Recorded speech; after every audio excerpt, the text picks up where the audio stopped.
The happiest animals, I think, on a hot day are probably the ducks. So they've got water, they've got buckets of drinking water there, and they've got a bath over here.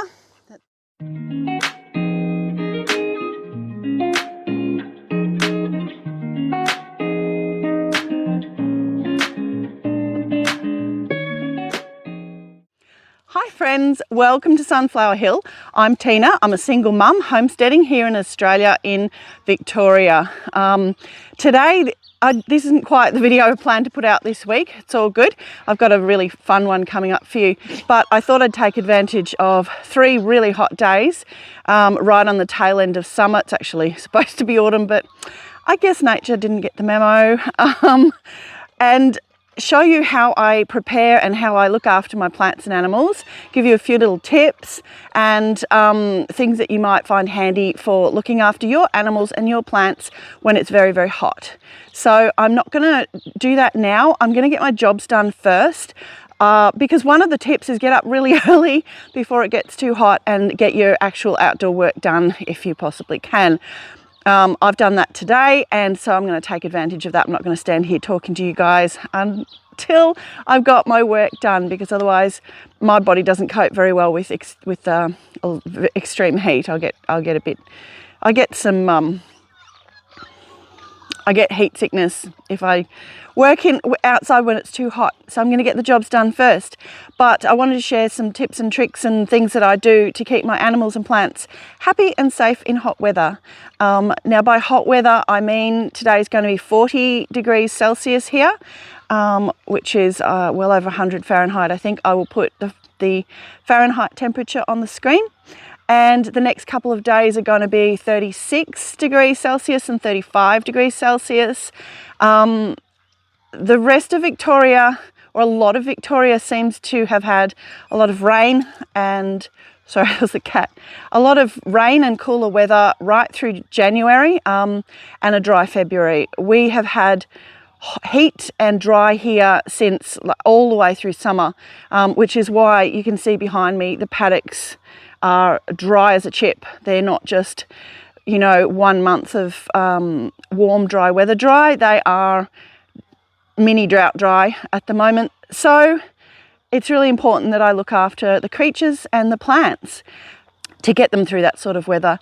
And when you get to these sorts of temperatures, there's things that you do that you probably don't even need to do, up to sort of 30, low 30s. It's not that dire. Here it isn't anyway, because you get used to it. But when it starts to get 35, 36, particularly around 40, we have had the hottest I'm used to dealing with is 45, 46 degrees. And that would be, we haven't had that for the last couple of years. Certainly have had that while I've lived out here. Certainly have had that, plenty of other summers in my life. But thankfully this year we've had up to around 35, 36. Oh no, we had 38 actually. So today's actually not much hotter than that.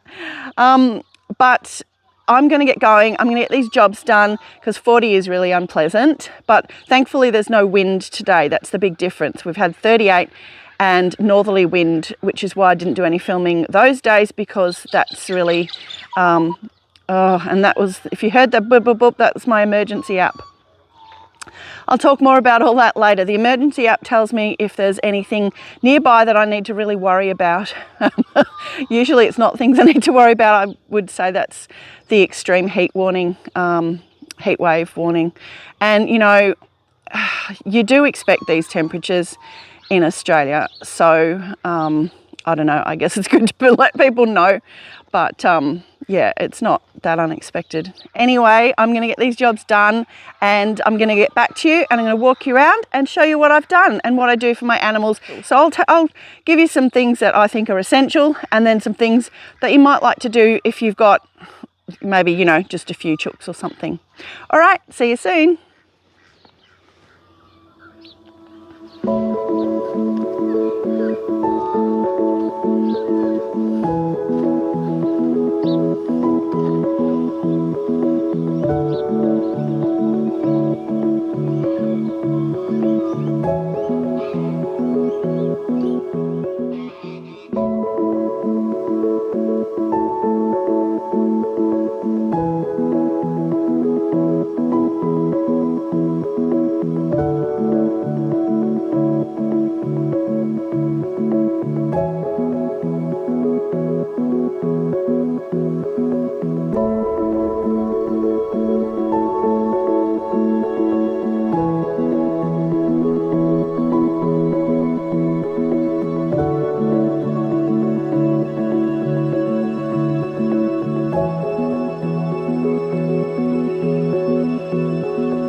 Okay, take two. I have done all the jobs. It's about midday.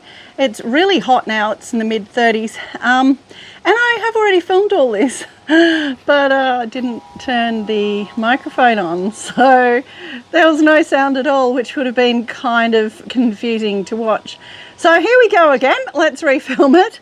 I just wanted to very quickly show you what I do to prepare my plants and animals to survive weather like this. And, you know, not just survive, but be happy and healthy at the end of it. There's some common things that are said about poultry and things like that, and that you need to freeze treats for them and give them frozen water and things like giving your chooks frozen peas and corn and things like that. Now, there is nothing wrong with doing that. There's nothing wrong with it. If you have just a few chooks and you've got the time and energy and freezer space and all of that, or a few animals, and you want to do that sort of thing, go right ahead. It'll probably be, you know, they'll probably enjoy it. But I have a lot of animals here. I'm on a small farm, and I have a lot of plants. So that really isn't an option to run around all day giving them frozen treats. So I'm just going to break it down to what they actually need, the bottom line need, the things you must provide for your animals and plants in order for them to do well in this sort of heat. I'm talking 40 degrees. So today's predicted top is 40 Celsius. Tomorrow's 36 and the next day's 35, and it's certainly well on its way. It's mid 30s already, and it's, yeah, about 12 o'clock midday. So the bottom line, the two things that your plants and animals need to do well in this sort of heat are: one, water. Obviously, water, clean, fresh water for animals, and well-soaked soil for plants, and heavy mulch. Number two is shade, and not just any shade. It needs to be shade with airflow. Those are the two things, and I'm going to walk around and show you how I provide that for my animals.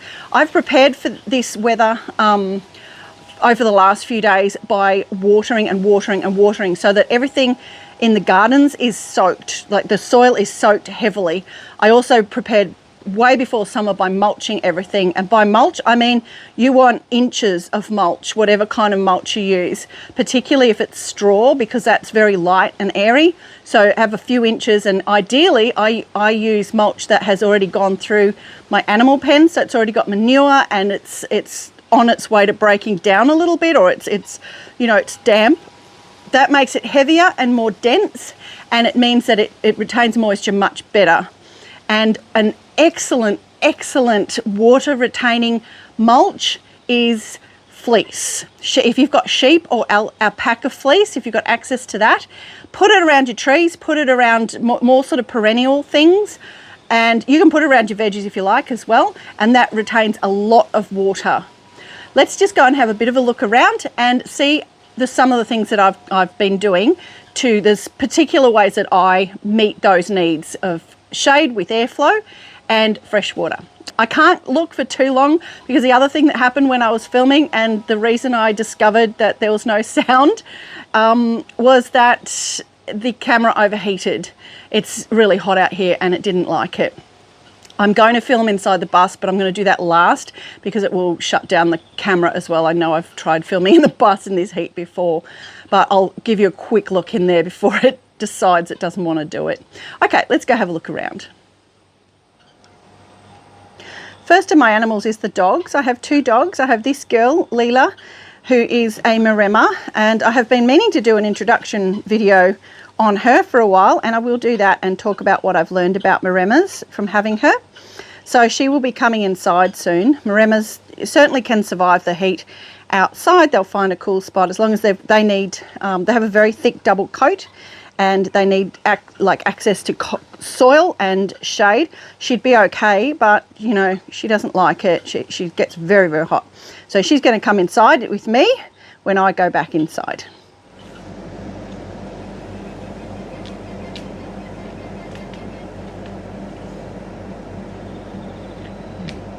You're welcome.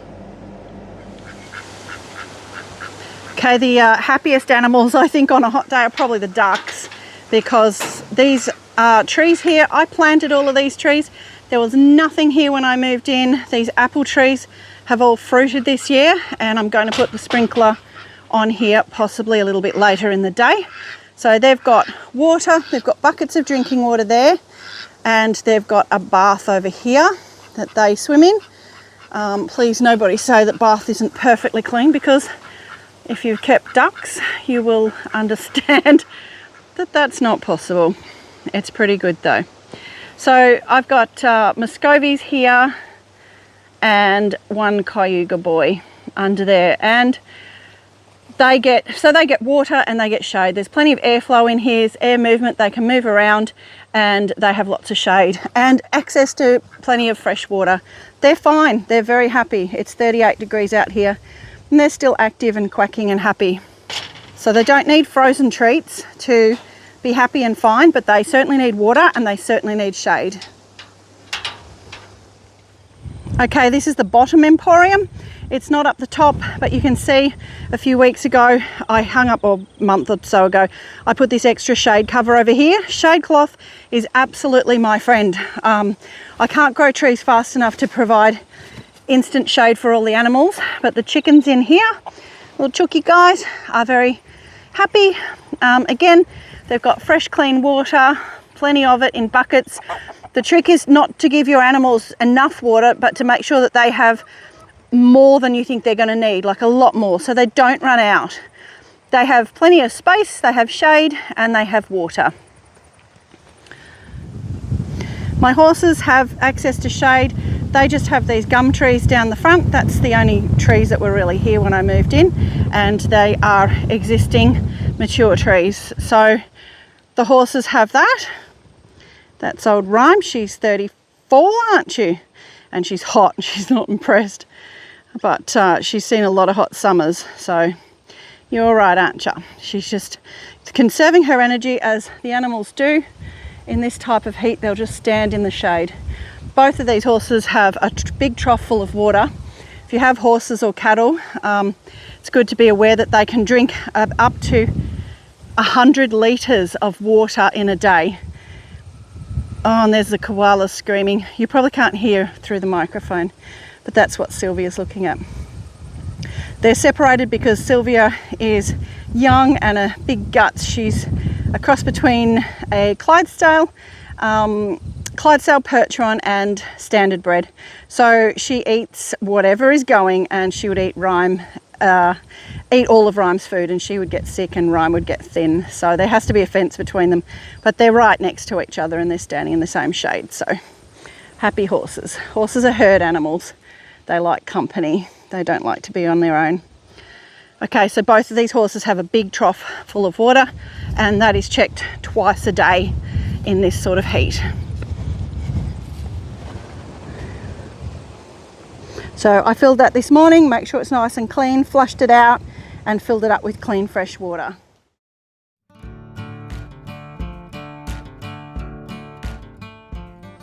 Okay, we're in the pumpkin garden at the moment, and you'd think pumpkins, they love sun. They do love sun, but this kind of sun and this kind of heat burns them, burns the plants, and it burns the fruit. I'm having a bit of trouble keeping this on, but I didn't have enough shade cloth to cover this particular plant.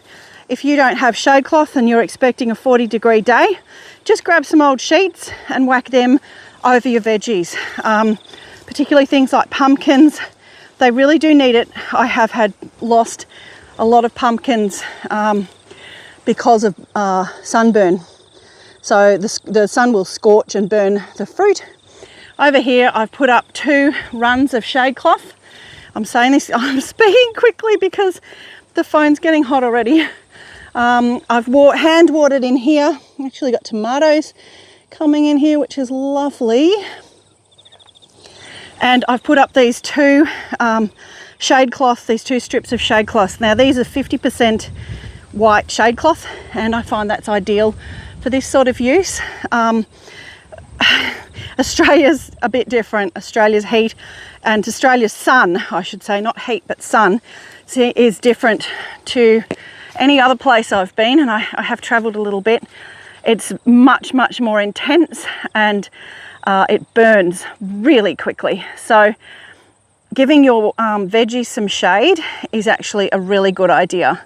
I have the same up in the chicken emporium.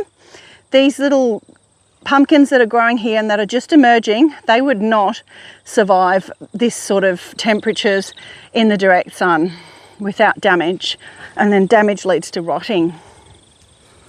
So I actually really want to protect them because I'm actually getting quite a lot of fruit now, and you can see the bees are happily working on the flowers here, so there's more fruit coming. But I'm getting lots and lots of these really beautiful yellow pumpkins. This beautiful golden yellow. Yellow is my favourite colour, so I really want to protect those.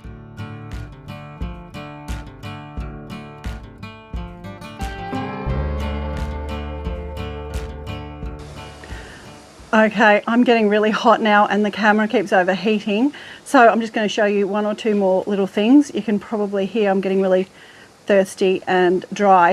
I just want to get this done so I can edit it, but it's now 40 degrees out here.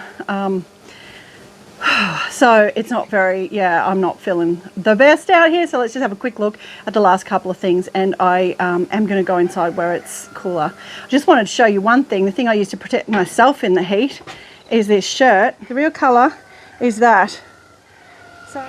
So that's how much the sun has faded this in it's literally, I've been only using it this summer, so a couple of months. And I figure that because it was new, it was you know, that colour, the whole thing was that dark teal sort of colour. So I figure that's a whole heap of sun damage that my skin hasn't got and that this thing has copped instead. I was never big on protecting my skin from the sun when I was younger, but now I can really see the damage. So yeah, hat and long sleeve shirt. I don't like it. I would prefer not to have to wear it because I don't like the heat, but my arms were starting to get some damage. So yeah, got to protect yourself as well.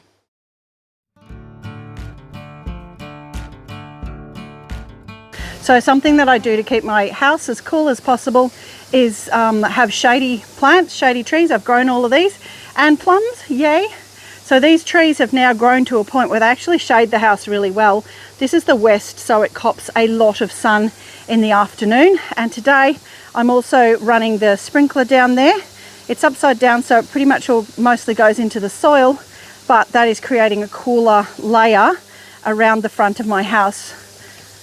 The other thing I do for my house to protect it from the north, which is of course the worst sun direction here in Australia, is these shade sails. So I put them up. It is literally just 90% shade cloth that I got off a cheap site. They've held up really well. I've just literally like big fencing stapled them onto the eaves up there under the gutter, and they just hang down. I really should pin them with something properly, but even just like this, they create about a 10-degree difference in temperature. So I've had these since last year. Worth doing.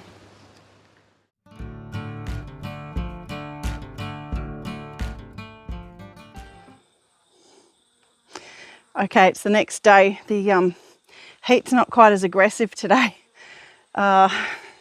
It's still hot and it didn't really cool down overnight, but so yeah, I'm not feeling the best.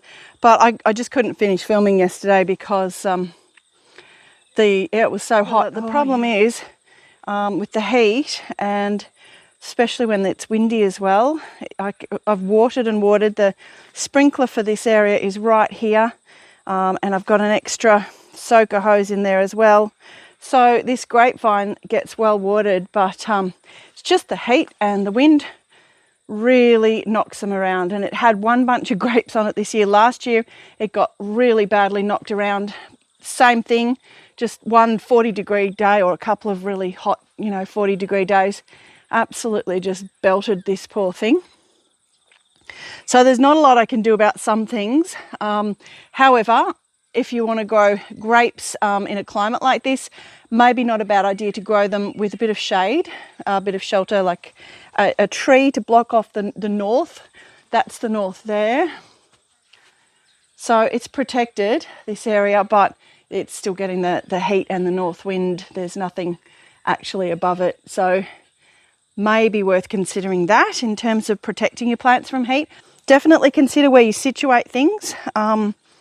These sprinklers, as I said, have been going and going and going. They're an absolute lifesaver for me. However, I did accidentally last night set one up too close to the house. I'll insert a picture, and accidentally watered the connection, the electricity plug for the house pump, and shorted out the entire house. It was dark and it was hot, and I was running around trying to figure out what went on. So obviously with sprinklers, need to be a bit careful of that. But this whole area out the back, I've been keeping green. Obviously it's just nicer to have. It provides a bit of a cooler space around the house, less, for the sun to just get directly into. And it also, to me, provides a little bit of assistance with fire retarding. So the strategy basically is to water well before the hot day and really soak things, because when it's hot, it's harder to get things watered and have them actually stay wet during the heat. This is a taro that I'm growing. Again, that's just grown in a tub of water. They like that. Okay, and the last area I wanted to show in terms of what I do to prepare for hot weather and to manage the plants in hot weather is in here. And there are flashing, there are strobing grow lights, so I'm going to have to film around those, or I might put blurry things on them. But basically I've opened all the windows, and it's amazing. Even in 40, it actually got to 41 yesterday, just having these windows open with airflow. And I filmed opening them. I'll whack that in here. The beauty of the bus is that it has these fantastic windows on each side, and then the greenhouse is in the middle. I'm only filming the top because of the strobing. And then you can just open these windows on the other side as well. So just doing that has actually been enough. I filled up this little evaporative cooler yesterday morning, or no, the night before actually. Again, preparation, so I could just plug it in when it was hot, but it wasn't needed. This greenhouse here has done amazingly well. Just being opened up a bit has been enough. And I make sure that there's a lot of water containers in there. Everything's well watered.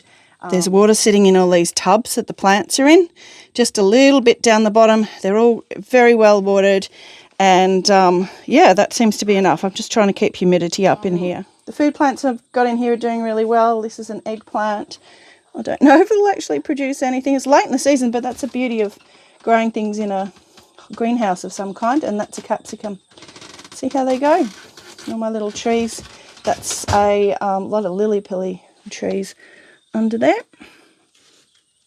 Just a quick something to show you. I've done this pond. It's just actually an old bath, and I planted, I just got some water lilies from a local person. They were $5 a plant. Whacked them in there, and now it's really beautiful, and it does have frogs living in there. Obviously, you have to be careful of snakes, but everything. This area is in the process of being cleaned up. Massive work going on here. That's why you'll see a few bits and pieces sitting around the place, because they've been used in those gardens for various things and have now been pulled out. Basically, I'm opening everything up. So that was the room of berries. There will now be a row of berries, and I'll do a video on all that and on all the changes. But if you see a bit of stuff sitting around in the background, that's why. And this garden bed here is going to be cleared up next. Not too much, Minky. You still need your little forest, don't you? Still need your jungle.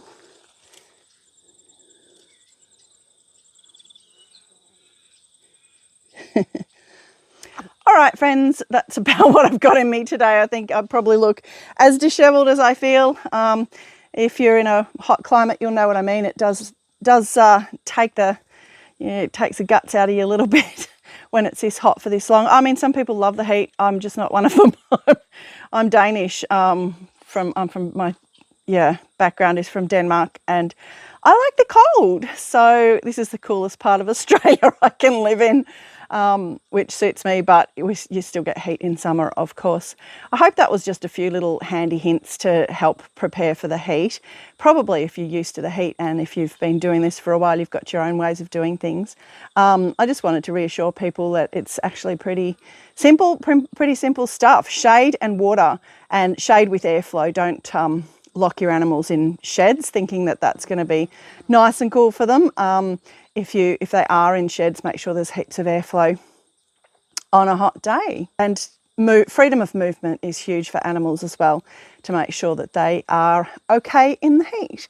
And plants, same thing. Plants need water and shade as well, or a lot of plants do. So it's worth looking at what you can plant that's really tough and that likes your climate, and that can provide shade and shelter for other plants that aren't going to be quite as keen. All right, thank you so much for joining me. This was a bit impromptu, but since we had this heat wave, I thought, oh well, might as well show everybody what I do. And please feel free to share what you do down in the comments if you do different stuff.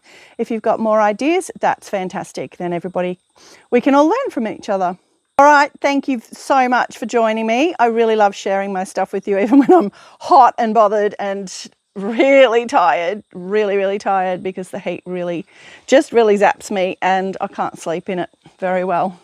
Anyway, you just watch when it gets cool. I'll be jumping all over the place with energy. I've also got another video to put out, which is just a really fun, interesting one. It's not filmed here, so just keep an eye out for that one, because it is pretty cool, really interesting. I went to a really interesting place and filmed it for you to share with you. Might be somewhere that you don't know of and maybe want to go to one day, because it is very cool. All right, that's going to be about your bloomin' lot. Sorry, Peter Kundal, I keep stealing your line. I'm going to go inside now and get in the air conditioning. Yes, I have an air conditioner. Oh yes, I do. Oh yes, you've got to do what you need to do. I do try and be as sustainable and eco-friendly as I possibly can, but you got to live as well. And there are things, and I'll do another video on that, on some of the realities that I have, some of the things I've had to back off on thinking I could do. And, some of life is not perfect. And I had to learn that the hard way out here. There was a lot of things I thought I could do by hand and whatever, and just not really practical or just not doable and have a decent life. All right. Thank you so much for joining me. I hope life is kind to you, and I hope you have a lovely day. If you could please subscribe if you haven't already. Thank you so much to everyone who has subscribed. The support is amazing and I'm really grateful. Thank you so much, and it encourages me to keep going and keep this channel doing more and more interesting things. I will be doing more going out and seeing other things and how other people do stuff over the course of the year. So keep an eye on that. But yes, if you can please subscribe if you haven't. If you can like this, if you liked it, just go tap on the like button. It really helps me. And yeah, if you want to have a chat in the comments, that would be wonderful. I do try to get back to everybody and all the comments. Sometimes it might take me a few days if I'm just not able to get to my computer and do that, because I've got, homeschool kids and look after a farm. But I do try and always get back to people. All right, thank you all. I hope you're keeping cool, or if it's cold where you are, I hope you're keeping warm. I can't even get my head around that. See you later. So it's hooroo from me, and it's hooroo from Hooroo.